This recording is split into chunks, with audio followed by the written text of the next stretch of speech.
Merry Christmas, weirdos and weeaboos. This video right here, this is your Christmas present.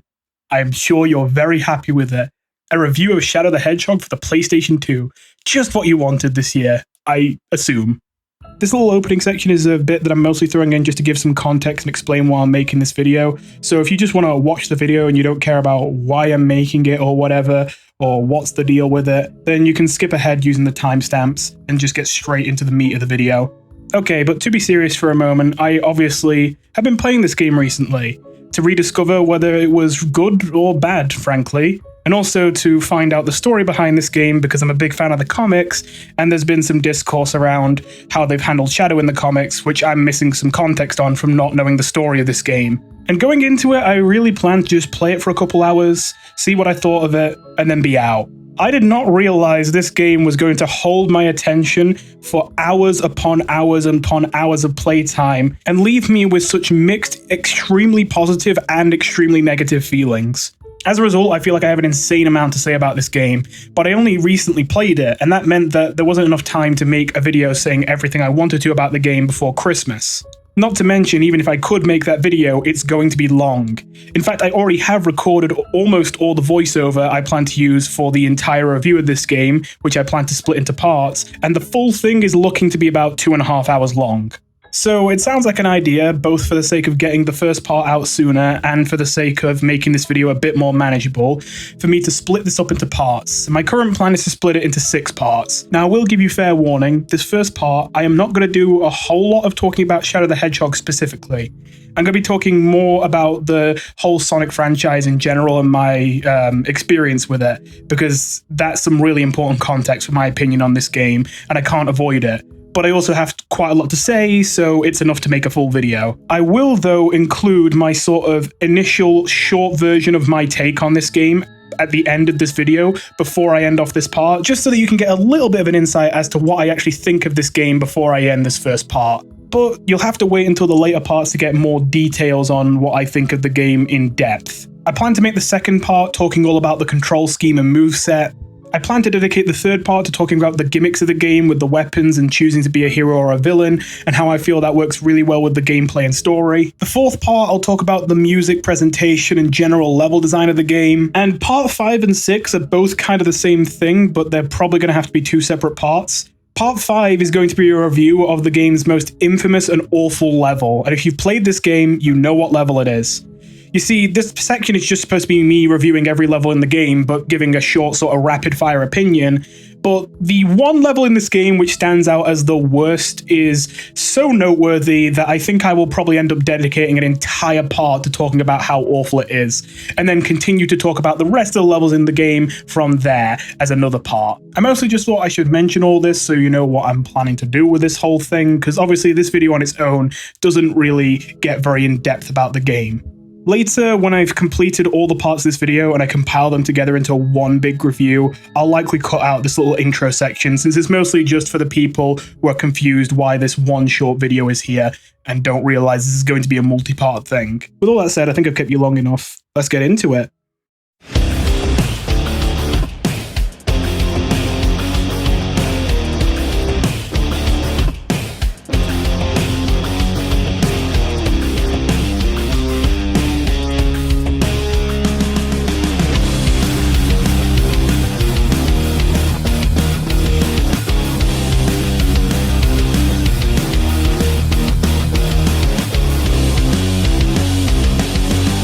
I see no hand.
Oh boy, we're in for a wild ride this video, I guess.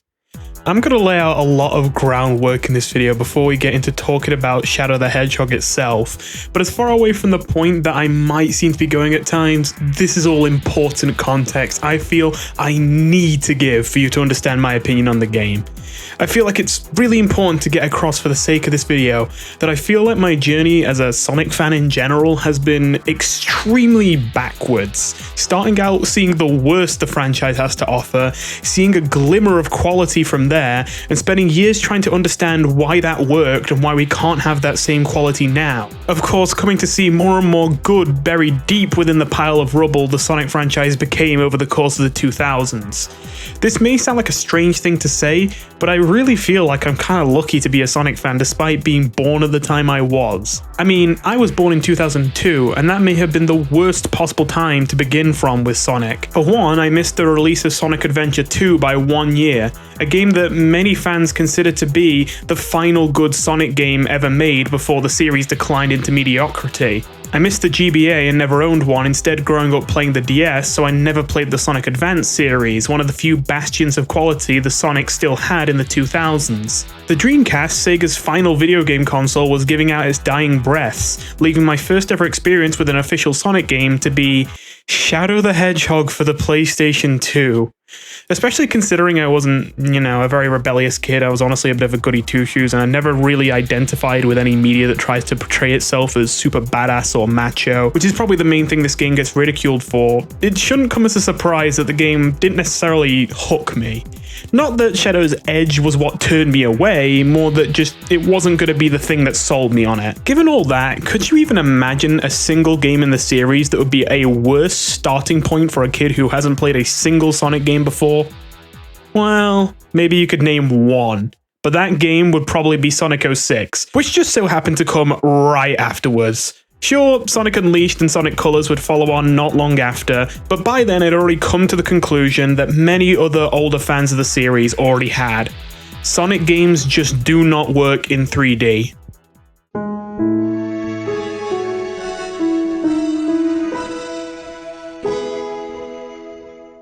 However, despite this extremely rocky start, I did have some positive experiences with the Sonic franchise. Though small, they were shiny enough gems hidden under the mounds of trash to light the way through these troubled times for the Sonic series for me, and still come to see the value that there was in the series to begin with. Earlier I said that Shadow the Hedgehog was the first official Sonic game I ever played.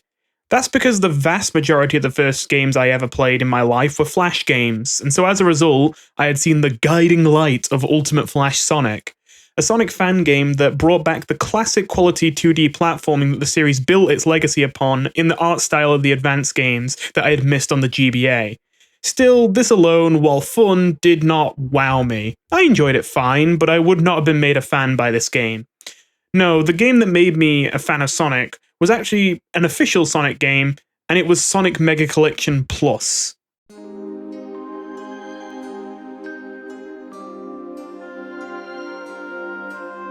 I don't know if I can properly explain this or convey this feeling, but these menus are just so deeply cozy to me.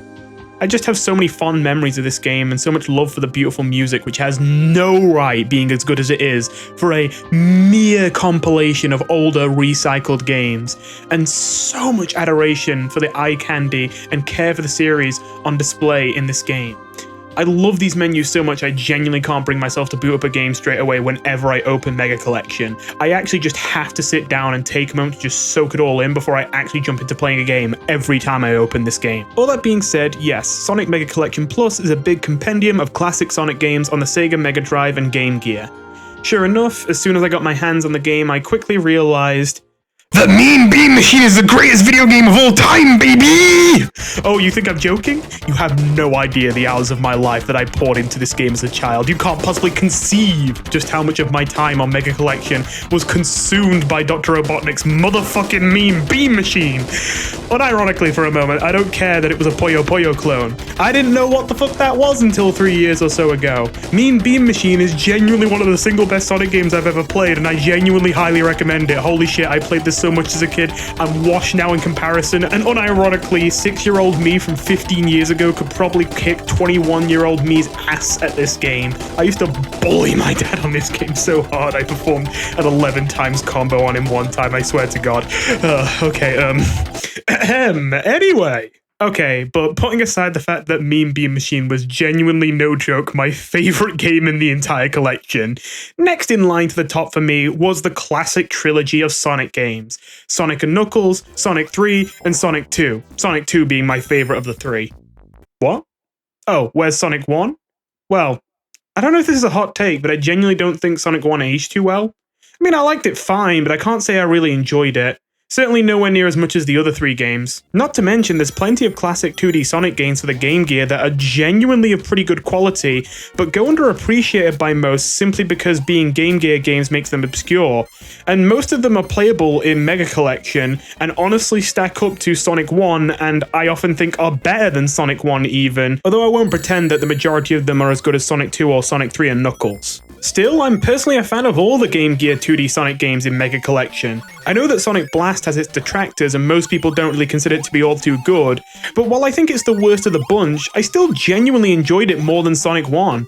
Honestly, it only lost me once it had the fucking gall to throw me into an entire zone, which decided to not only be an underwater maze, but an underwater maze with blind picker pipe sections and ice physics underwater. Sonic Blast, you do not make yourself easy to defend, buddy. Well, anyway, Sonic Chaos for the Game Gear absolutely deserves a special shout out here. I found it genuinely stacked up with the greats everyone knows like Sonic 2, 3, and Knuckles, and I highly recommend it to anyone who has not played it and enjoys the classic trilogy. So, Sonic Mega Collection may have made me love the Sonic games, but well, quite frankly, I still kind of couldn't understand how Sonic had such a huge and thriving fandom. I mean, don't get me wrong, the classic games were great, but I actually didn't find them to be super replayable. I know that some people actually get a lot of replay value out of these games, whether it be for faster times, higher scores, or just to explore alternate paths, but I have to admit, I'm not one of those people. The games were absolutely thrilling for the first times through for me, and still enjoyable for a couple extra playthroughs beyond that just to try and find new places and old levels, but beyond that, I wouldn't really feel the need to keep playing. I was mesmerized by the amazing art and music, and I did like exploring, but I have something to confess. I have never actually liked platforming in video games, despite it probably being the second most overdone genre of video game next to puzzle games. There are still plenty of platformer games I like, but I feel like a lot of that just comes from the fact there's so many of them that obviously some of them are just going to be really good, and the fact that most platformer games aren't just about platforming, they often are a hybrid of a lot of other genres, and usually it's the things that are the least related to platforming in these platformer games that I find the most enjoyable. I think this is why SpongeBob Battle for Bikini Bottom is genuinely probably my favorite 3D platform of all time, because while that game is absolutely a 3D platformer, it has a bit of mix of combat in there, as well as mini-games, and as well as exploration, and I feel like there's actually very few sections that are just pure platforming in that game, which I actually think is a massive benefit for the game. I think it makes it way more fun than just jumping between platforms all the time. But as a direct result of me having this opinion, it made me look at all this and think, I fully understand how you can love and appreciate this, but I don't understand how you build a large and active fandom from this, which remains to this day. I mean, how much is there you can really do all day but reminisce on the glory Sonic once had? Probably most confusing of all was what little of the fandom I did see mostly seemed to be appreciative of the very things I thought were the downfall of the series at the time. I saw a lot of discussion of the 3D games I felt ruined the franchise, and I saw a lot of care for and ideas about the story and characters, which to me, from the outside looking in, always seemed poorly written, incoherent, and far too self-serious for how ridiculous it looked. At the time, I just couldn't understand this. I just wanted to see more of the great classic Sonic that made the franchise what it is today in the first place. And while I definitely wasn't alone, it did seem there was a large portion of the fan base who loved everything I felt was killing the series. For the vast majority of my life, I stayed this sort of half fan. Someone who wanted to see a return to the classics and had an enormous respect for them, but also someone who saw no way to really continue to enjoy the franchise the way it was at the time. And it's only in recent years that opinion of mine has begun to change. First off, with the release of Sonic Mania.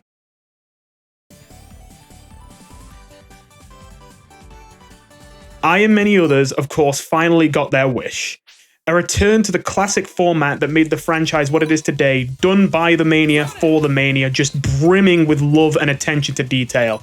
A nigh perfect delivery of what every classic Sonic fan dreamt of for a return to form. And yet... Now don't worry, I'm not about to downplay the masterpiece that Sonic Mania is, and it absolutely did achieve everything it set out to do. That being said, I was kind of unpleasantly surprised by the fact that once the hype died down, and I had already beaten the game once or twice, I was left feeling kind of empty and slightly dissatisfied. I finally got everything I wanted, and for a short time it was bliss, but like the classic games, once it's over, it's over. I was just left with this feeling like I wanted to get something more out of Mania, despite the fact it seemingly gave me everything I wanted. That feeling made me really reassess whether I really wanted to just see a return to the classics. I mean, I was certainly glad it happened, and I would still absolutely cheer on some kind of Sonic Mania 2, but would I cheer on a Sonic Mania 3, 4, a Sonic Mania 5? I used to think the answer to that would be an enthusiastic yes, but now, I'm not so sure. Second, I discovered the channel of the internet's favourite Sonic lore master, Cybershell. Now, if you don't know about Cybershell, he's a YouTuber who has made some amazing videos on the Sonic franchise. Some of it is talking about the games, but a lot of my favourite content from him is when he covers insanely obscure trivia or media surrounding Sonic. I was fascinated by just how many obscure secrets or obscure media lost to time there was surrounding the franchise. So much so, I began to wonder whether simply digging through all these obscure relics of the 90s was the appeal of the Sonic fandom. Soon enough though, I'd come across Cybershell's video on the end of the Archie Sonic comic. And I swear to God, we're getting there.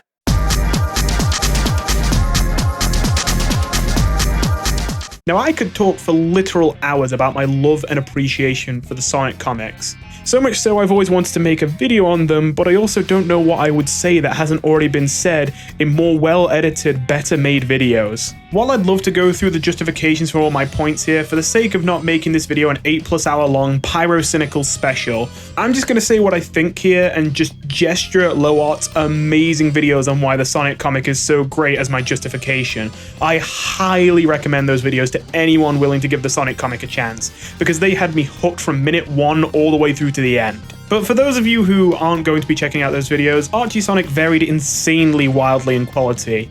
But when it had its moments, it was no joke some of the most engaging storytelling I'd ever heard. It was absolutely fascinating how it was constantly able to effortlessly juggle seemingly contradictory tones. The world of Archie Sonic is bleak, honestly. It's based off of the Sonic Sat.AM cartoon's lore, in which Robotnik has basically already won and the vast majority of the forest has already been consumed and roboticized to create Robotnik's dystopian Robotropolis. Sonic, alongside a cast of comic-exclusive characters, form a small group of freedom fighters as the last pathetic remains of resistance against Eggman. They fight against all odds in a world where they've already lost almost everything and cling desperately onto what little they have left. And yet the comic isn't at all depressing in tone. If anything, it's pretty cheesy a lot of the time, dauntlessly optimistic and hopeful in the face of it.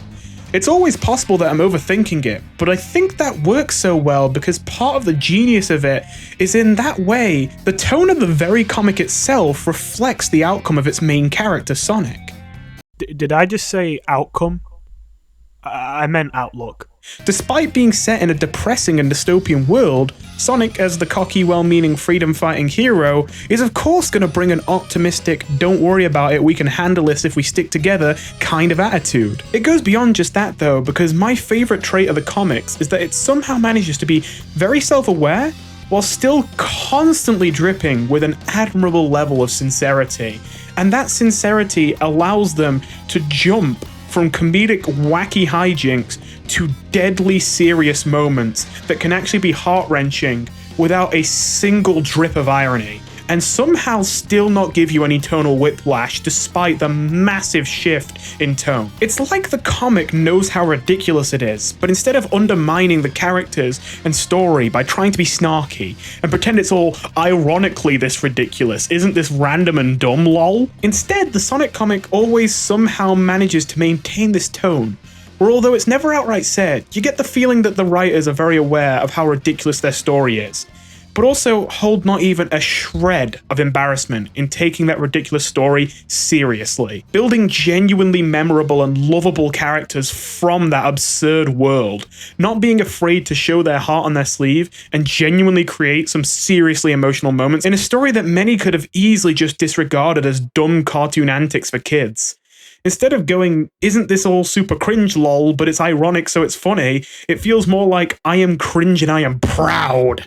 We can laugh at how wacky and crazy these stories get, while still treating them with all the love and respect they deserve. And I am extremely happy to say that this carries forward even into the IDW Sonic comics, which carry on the legacy of Archie and are still running to this day, while being of even higher quality than the old Archie stories already were. Genuinely, what I've seen of IDW Sonic so far has been some of my favorite works of fiction I've ever seen through any medium, be it games, movies, TV, or in this case, comics.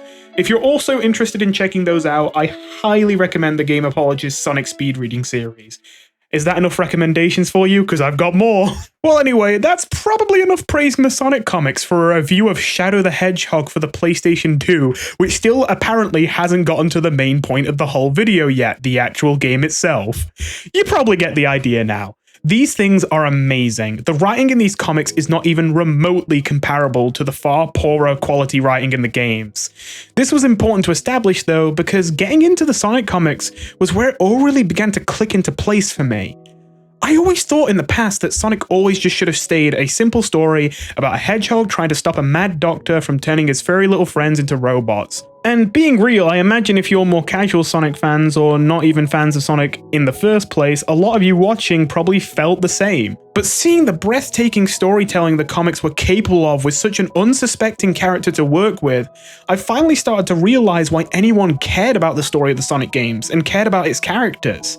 The comics are living proof that not only good, but unforgettably great Sonic storytelling is more than possible, only that the games have always failed us in this regard. Now, some have certainly fared better than others, and I certainly won't pretend every Sonic game has completely flopped on its story. I'll also admit that there are certainly gaps in my knowledge of 3D Sonic games as well. As I mentioned, I was never really a fan of the 3D games, and I'm not going out of my way to play every single 3D Sonic game that was ever made just to, back up this claim, so hey, if you can actually point to a, modern Sonic game that maybe I didn't play that actually has a better story than I'd expect, I'll hear you out, but I haven't heard any praise for any Sonic games that I haven't played in terms of story, so yeah, I'm going to assume that there's not much there. Either way, I think it is a depressing testament to the gap in quality in writing that if I were to name a bunch of my favorite Sonic characters in the entire canon, the vast majority of them don't even appear in a single video game, and they are exclusive to the comics. My favorite villain, not only in Sonic, but maybe even all media, that would be Dr. Starline, a character exclusive to the IDW comics. The freedom fighters from the Archie comic, Bunny Rabbit and Antoine, take the title of cutest couple for me that I just adore seeing together whenever they show up at all times. Not to mention, Antoine himself probably takes the title for the character who got the best fucking redemption arc from universally despised to beloved character. The most badass character in the whole series to me is Whisper the Wolf, once again from IDW Sonic. I fucking love her, but she's not in a single game. And speaking of Whisper, shoutouts to her buddy Tangle, who is just screaming to be a playable character in an actual Sonic game someday. It is an actual crime that the Sonic character probably most qualified to be put into a real game with how energetic and animated she is, and how simple but effective her whole stretchy tail gimmick is once again only featured in the comics. Genuinely, the only Sonic character I can think of that would make it onto a top 10 list of my favorite characters in the series that is actually from the Sonic games is Tails. And even then, I'm not even necessarily a fan of the older depictions of him, where they portray him more like a little kid. I don't know, I guess I like SBO too, but even then, I think it's more just that the concept of SBO is cool. I mean, SBO as a person, I don't think I could tell you anything more about his personality beyond serious but good-hearted. Whereas with the characters in the Sonic comic, I am currently desperately holding back the urge to begin a 5-hour video essay on why I am gay/straight for every single fucking one of them, as someone who only about a month ago probably thought that mixing storytelling with Sonic full stop was a bad idea and the beginning of the end. So yeah, if I hadn't made it clear enough, I've had a pretty wild ride to get to appreciating Sonic the way I do now. So much so, I can even look at a game like Sonic Forces, which I consider to be truly the worst game the series has ever put out. Sonic 06 is probably worse as a game, but at least there are Sonic fans who liked Sonic 06 despite the train wreck it was. Does anyone really like Forces? Anyway.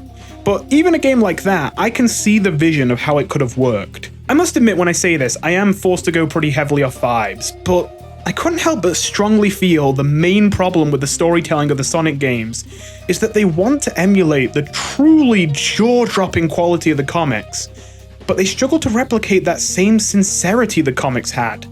As I said, it was hard to define and a difficult tightrope to walk, always on the verge of either being irony poisoned into meaninglessness from being overly self-aware, or becoming the kind of thing that you get secondhand embarrassment looking at as it just devolves into plain, genuine cringe. One wrong step and the comics could easily fall into either one of these camps, and either one would be awful. But they were always remarkably good at walking this tightrope.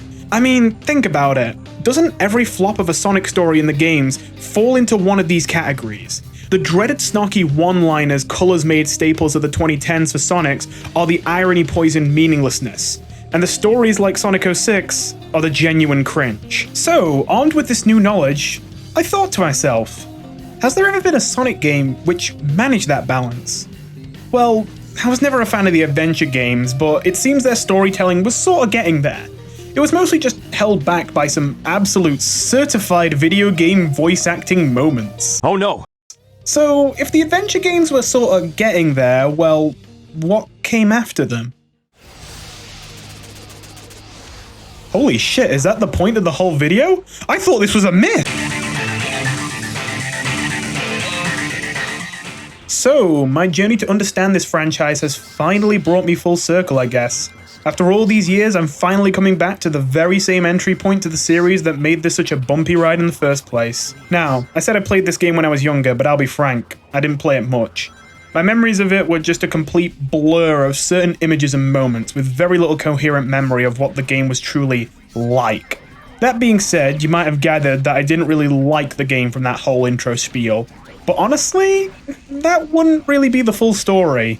It was more like, I don't even think I could have formulated much of a coherent opinion on the game. It'd be like asking me to review a book written entirely in Morse code.